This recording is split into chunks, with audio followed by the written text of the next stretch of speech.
I just want to do a video of building a lithium battery and make it as clear and easy as possible. I've been through the challenge of doing it, and this is version 2 of the battery. I've learned a lot on the way, so I just thought I'd share it in a video and hopefully get more people into doing it and realizing it's not as scary as it first seems. So I'm building a 72 volt battery which is going on a go-kart. This is the version 2, and I say it's version 2 because the first pack I built worked well, but it overheated. So what I've got here is a 20S, so 20 in series, so 20 cells in series, 8 cells in parallel. Originally it was 20 in series and 5 cells in parallel, so I'm just increasing the capacity of the pack. The reason I believe it overheated or I struggled with the original pack is, as you can see here, I've got the nickel that I used, that I purchased off Amazon, was supposed to be 100% pure nickel. Turns out it's nickel plated steel, which has caused a lot of problems and caused me to rip the pack apart and actually start again. This time I'm going to use 0.2 copper and then 0.15 10mm wide nickel. This is pure nickel, and I have tested this time, and I will sandwich the copper down with the nickel on top of the cells. This will increase ampage capacity massively, as I am using it. I'll be asking for about 170 amps in total, so it's going to be a high performance battery, and I need to make sure I don't overheat again. So as you can see, some of the cells have been used previously. I've just ground off the nickel plated steel off each cell, and I've added 60 new cells. So currently I am balancing my cells. So I've got one more to go, just using a normal vape charger. So I'm just waiting for that to complete. The actual pack, so you just buy these off Amazon again, really cheap. Allows you to create the frame for your battery in whatever size you want. So this could be used on a Saran, could be used on anything you like, and you can make any size that you want. I've just gone through the challenges of working out what nickel I need, what copper I need to make this battery work well and not overheat. So this video is just going to be me building the pack, installing the battery monitoring system, and hopefully you guys will watch it and think, you know what, I'll have a go at doing that myself. So I have bought a new welder, spot welder. So this time I'm using the AwithZ P20B. Seems to be a really capable bit of kit on the market at the moment. I would actually argue that other than the K-Weld, spot welder looks like it's the most capable one out there at the moment. So I have tested on a scrap battery that I'm not going to use, so that is what's called a nickel sandwich. So you can see I've got my nickel on top of my copper. So I did this last night as a practice. So as you can see,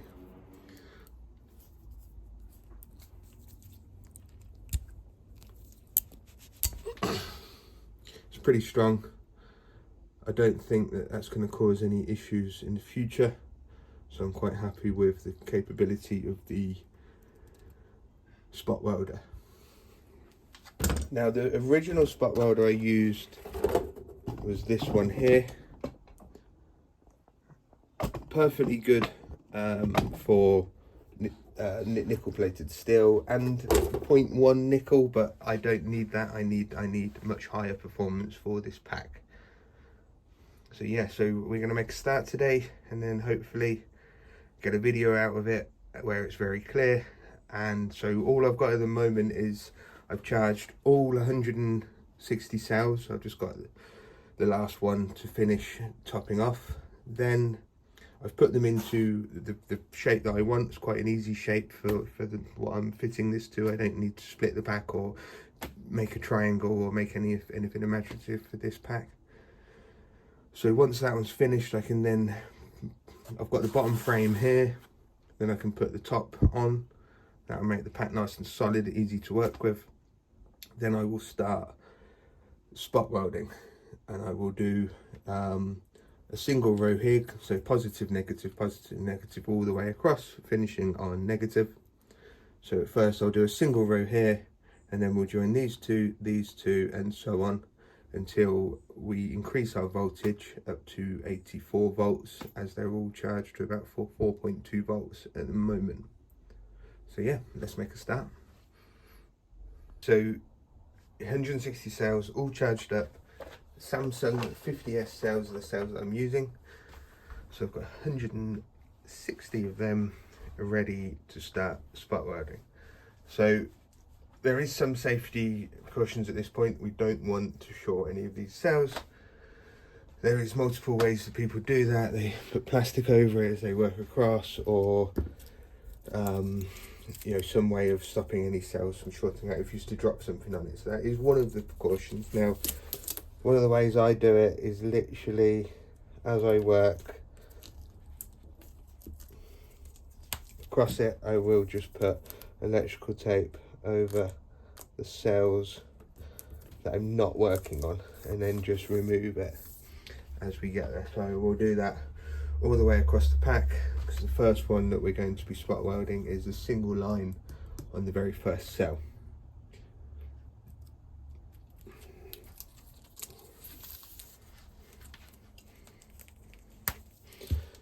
This will just prevent any accidents occurring, and then as we go along we'll just remove it until we work our way through to the end of the pack. All taped up, some safety precautions in place, I suppose. So now what we need to do is we need to get our nickel, okay, and we know that the nickel is going to need to be that long across the cell. So we know the length that we need. Now we do want to overhang a little bit, because we've got to be able to solder our battery monitoring system wires onto them. So I always just leave a little bit off the end, a little tab, a little bit extra, to be able to solder your BMS to. Now we know that this is too wide, so you have two options here. You can leave it this length, or you can cut it to the same thickness as your nickel, because what you can actually do is then bend it round to make more area for soldering your BMS later on, soldering your positive cables to that point, but that will come apparent later on within the build. So I'm going to get cutting, measuring and spot welding, and let's see what the first spot welds look like.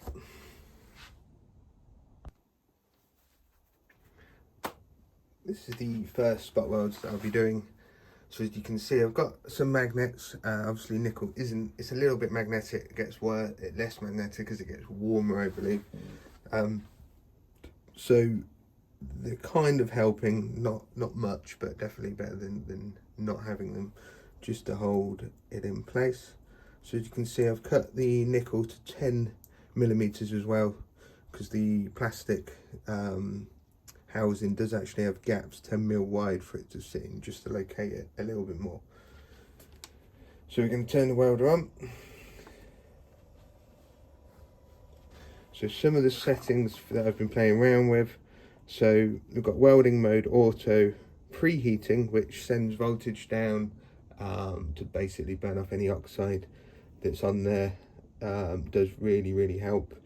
We've got it at quite a high power, which is what I found did work. It worked well, which the advert does say 0.2 copper is the maximum it will do, but apparently it will also do 0.2 copper straight without the nickel, but I'm using the nickel just for that added security.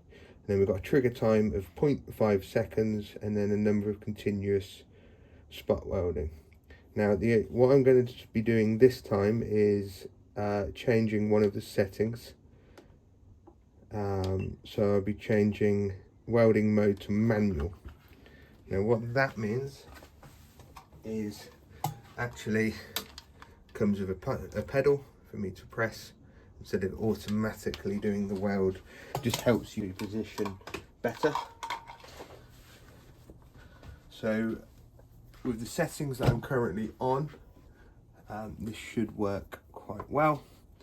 So we know that we've got to get onto the top of the cell, creating a good weld.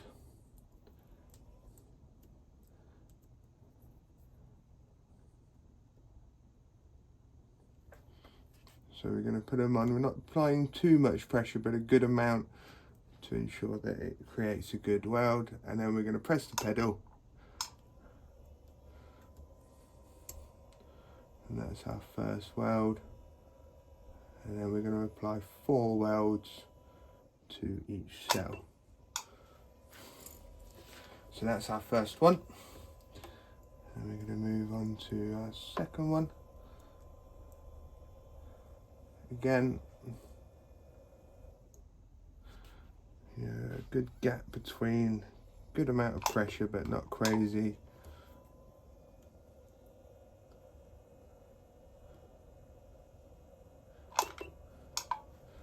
As you can see, we're going to do a test, and I can see that that is a very, very strong weld, so I'm happy with that. So there's our first 2 welds, so we're going to continue down.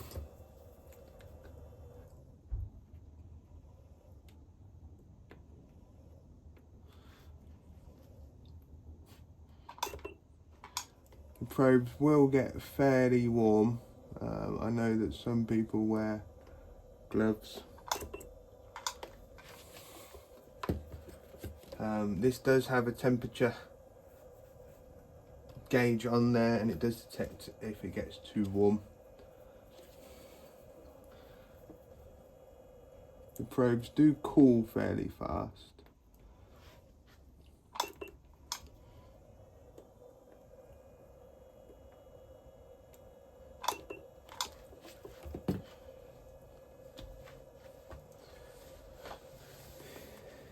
Okay, so we're making a start, and we're going to continue all the way across the pack now.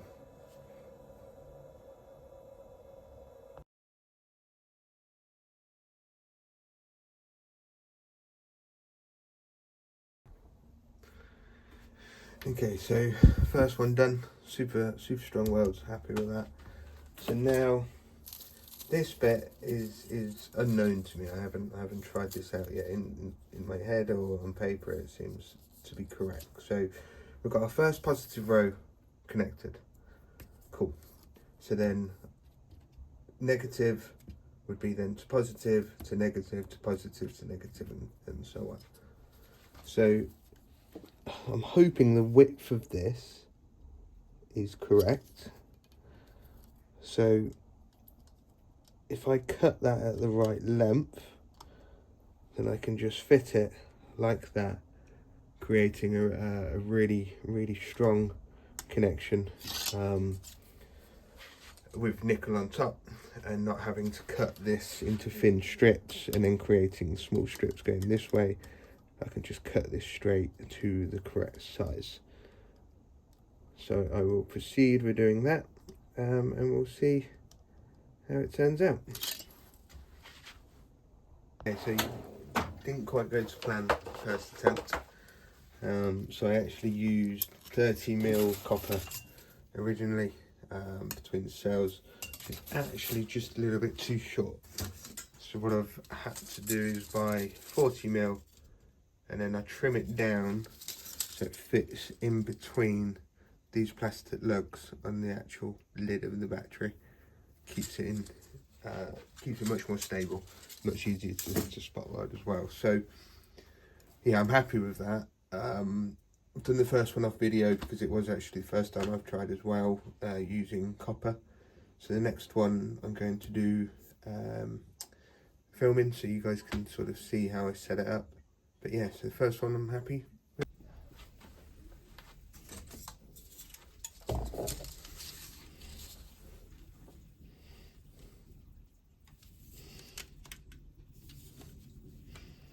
Okay, so first of all, working out how long you want it. So we're going to come, we always want that bit off the end as well, so just cut it. Easy to cut, literally just normal scissors.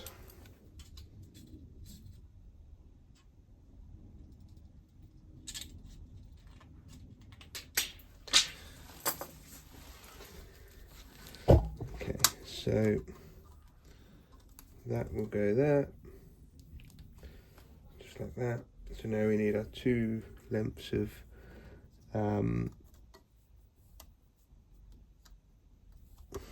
nickel, as well as we just need to trim it down a bit so it can fit within these gaps.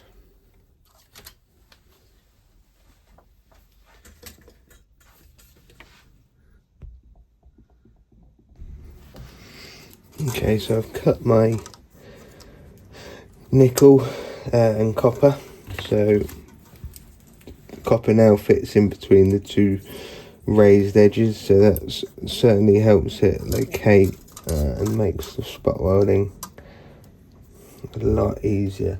Magnets aren't really doing a lot, unfortunately, as we're using real nickel trying to get through the copper as well. It's not the best.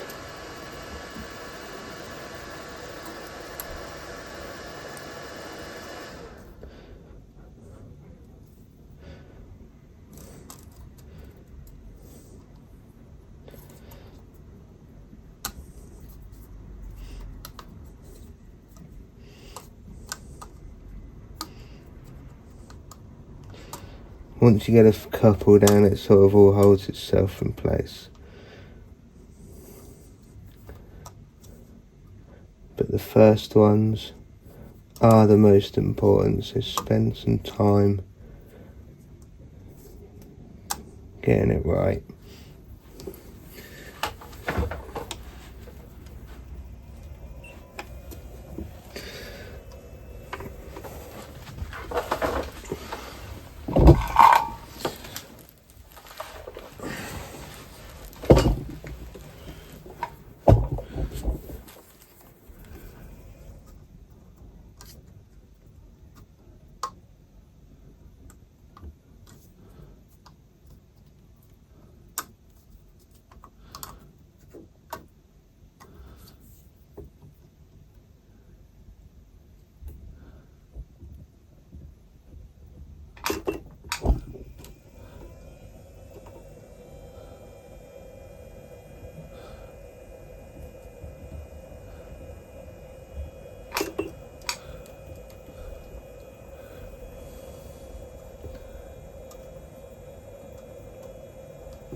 Okay, so one thing that I've found with the copper, it's just worth, I just run a bit of sandpaper over the probes every few welds, and it really seems to keep them very consistent, so just do that as you go along. Okay, and then for the first couple we can always just do our little tear test, and I can feel that that's super strong. I can see it picking the cell up, so I'm happy with that. So what we'll do now is I'll get the other side on, see how it slots in there quite nicely. I'll get the other side done and then finish them all off, and then we'll move on to the next one.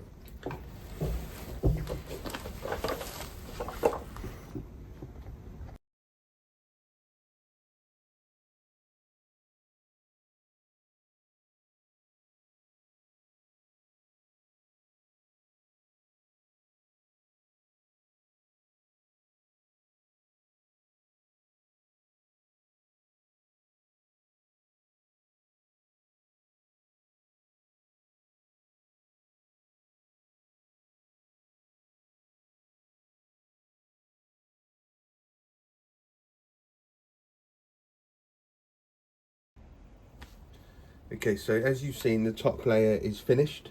So I'm starting off with our positive here. So now what I've done is a lower layer. So this is where we've now got to be careful because we start to crank up the volts.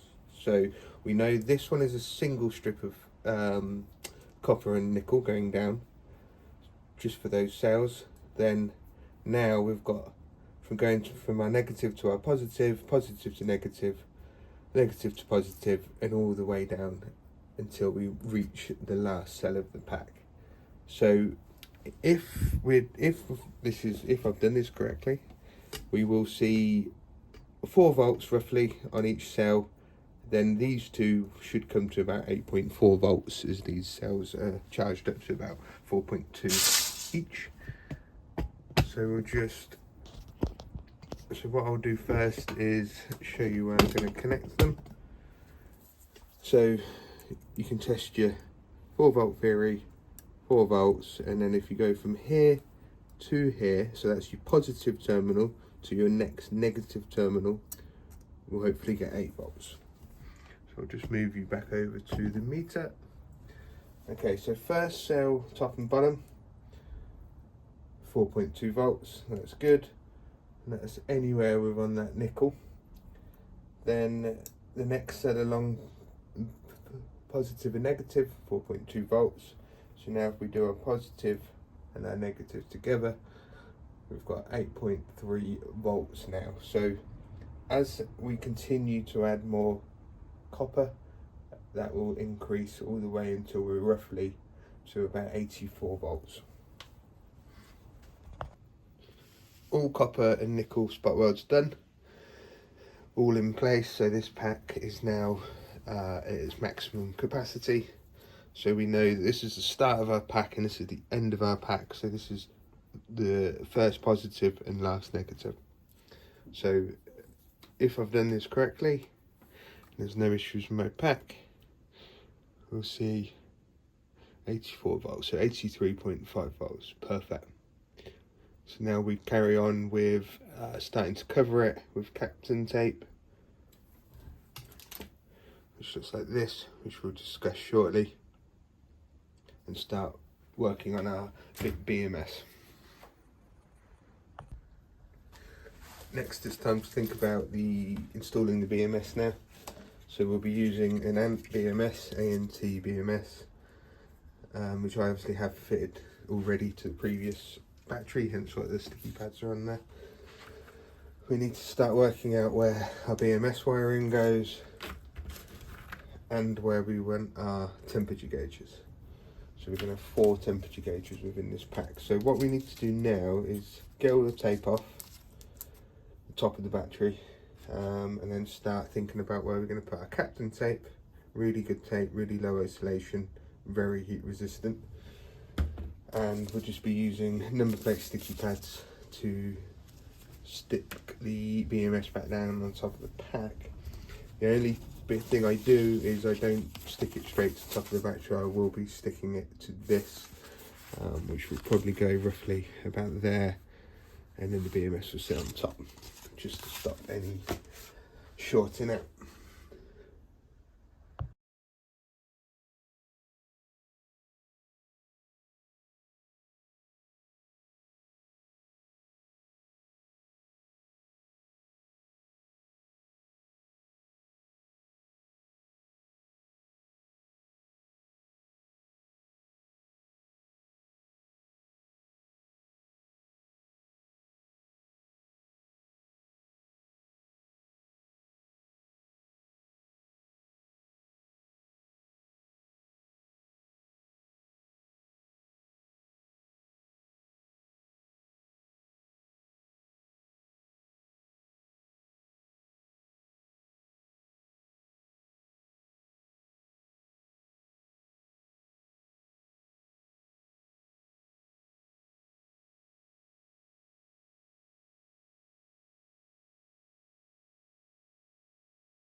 The BMS is roughly in place, that's where it's going to go. It's the best place for the blue cables, the negative leads, to make it to the end of the battery. Similar to where I had it before. Now, all the connectors to the BMS are back here, so we know we need to be able to reach here and then start soldering in our BMS and cutting the wires to the length that we need. So I've got another harness because this is now I'm slightly changing it, so I can't reuse the old harness. So yeah, let's start. So best way to do it is look at the wiring diagram that comes with your BMS. It'll quite often tell you, as this BMS does up to 22S, I'm only doing 20, the first two positives will go in the same connector. I'll get an image of the wiring diagram to put in this video. This part looks messy, but don't worry, it's not too involved. So we know we've got our BMS wires in now, as you can see there. So we've got our positive and negative of each cell for that row to be monitored with our BMS. So yeah, so they're all in. I'm happy with them. Now you just have to work with making the wiring as neat as possible. You can tape it in, just make it look smart and make sure it's all contained properly. The most important bit for me, because of my overheating issues, will be that I get the 4 temp sensors fitted next as well before I neaten up the harness. So, which will be these. So there's 2 of these that connect in here, and then I will have them placed around important the 4 points of the pack, just to get an overall temperature, average temperature. So yeah, don't be nervous at this point. It is just time consuming, a little bit of solder on each one. Just take your time and follow the instructions. Okay, we're doing well. So got my BMS wires to connect up when we're ready. Got my 4 temperature wires around. Currently got it just capped and taped, which I may change in a bit, but it's just currently just to keep the wiring in place. But we're not far away. So with most BMSs, you have to connect at the negative side first, or it will damage them. So if you were to connect these up now and then start connecting your negative wires here, it could damage the BMS. So leave these disconnected at all times. Now we're going to clean up these earths, and then we're going to solder them down to here. So not much left.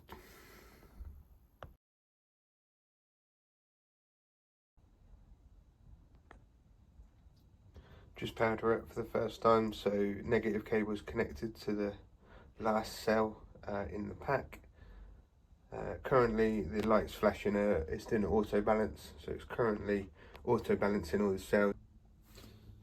BMS is on, and the earth cables, so your blue cables, are connected up. Got our BMS cables connected, and as you can see, it's currently powered up, which is basically you have 2 wires that you just touch together that turns it on. That will go to a button somewhere. So yeah, I'm happy with it. It's currently auto balancing, it's taking some time, but she's alive and she's happy. So next is positive cable. So we're going to have to connect our positive cable and our earth, which you can see here. So basically we need them to meet, to go to a connector to power up the go-kart. I'm not quite sure regarding positive cable yet what I'm going to do, but at this point, once positive cable is done and I've decided on the length and how I'm going to have this, you then shrink wrap it. So you'll just slide that all the way over and use a heat gun ever so slowly until it's all nice and covered.